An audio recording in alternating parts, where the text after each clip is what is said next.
Judgment in the matter of an application by Deborah McGuinness for judicial review, Northern Ireland. Lord Sales will explain the decision of the court. This judgment is concerned with the technical law on routes of appeal from a decision of the High Court. The law in Northern Ireland is the same as in England and Wales. Ordinarily, an appeal from the High Court lies to the Court of Appeal. Such an appeal will lie where the appellant has an arguable claim that the High Court made a mistake. However, when the proceeding in the High Court is deemed to be in a criminal cause or matter, even though it is not itself a criminal trial, the route of appeal is directly to the Supreme Court. It is only available if the case involves a point of law of general public importance, which is a much narrower category of case.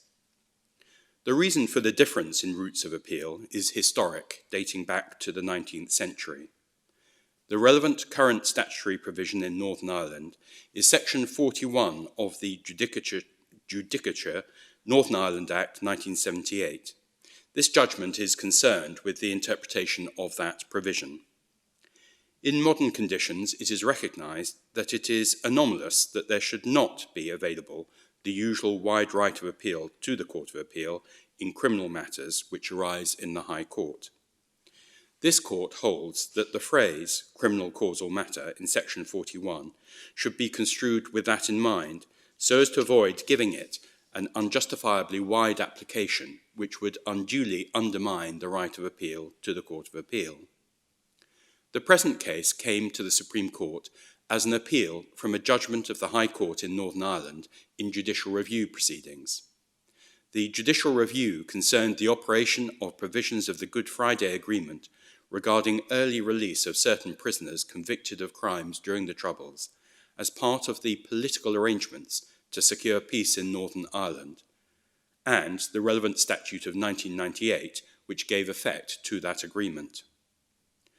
What was in issue was the calculation of the release date for a prisoner, Mr. Stone, who is subject to a lengthy period of imprisonment imposed for murders committed in an incident in 1988. Mr. Stone had been released on licence in 1999 pursuant to the Good Friday Agreement arrangements, but he had committed further offences in 2006 and his licence had been revoked. The tariff set for the offences in 1988 was 30 years.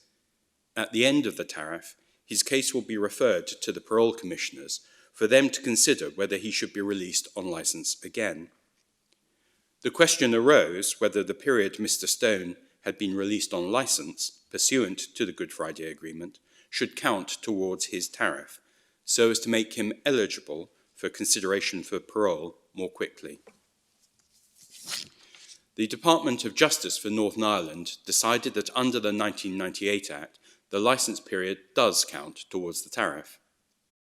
Mrs. McGuinness, the sister of one of Mr. Stone's victims, sought judicial review to challenge that decision, arguing that the licence period does not count towards the tariff. The High Court upheld her challenge. The Department and Mr. Stone have brought appeals directly to the Supreme Court on the footing that the judicial review is a proceeding in a criminal cause or matter. The Attorney General for Northern Ireland intervened in order to argue that, on a proper interpretation, these judicial review proceedings do not qualify as a criminal cause or matter, with the result that this court does not have jurisdiction to hear the appeals. The Attorney General submits that the correct route of appeal for the Department of Mr. Stone is to the Court of Appeal. This court rules unanimously that the Attorney General's submission is well-founded.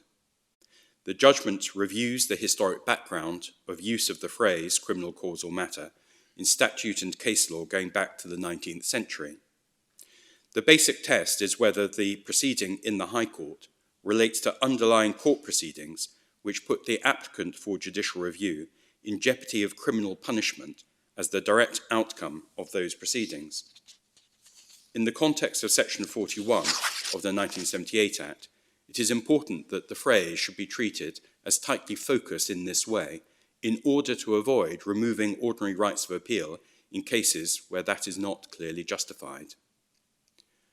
The judicial review in the High Court did not relate to the commencement or conduct of any underlying criminal process involving Mr. Stone. All the criminal charges against him have been determined in criminal proceedings long ago. The judicial review is concerned with the different topic whether the operation in law of a criminal sentence already imposed on him has been properly understood by the department. That is an ordinary type of judicial review. It is not a criminal cause or matter for the purposes of Section 41. Therefore, the route of appeal for the department and Mr. Stone is to the Court of Appeal in Northern Ireland and not to this court. The court will now adjourn.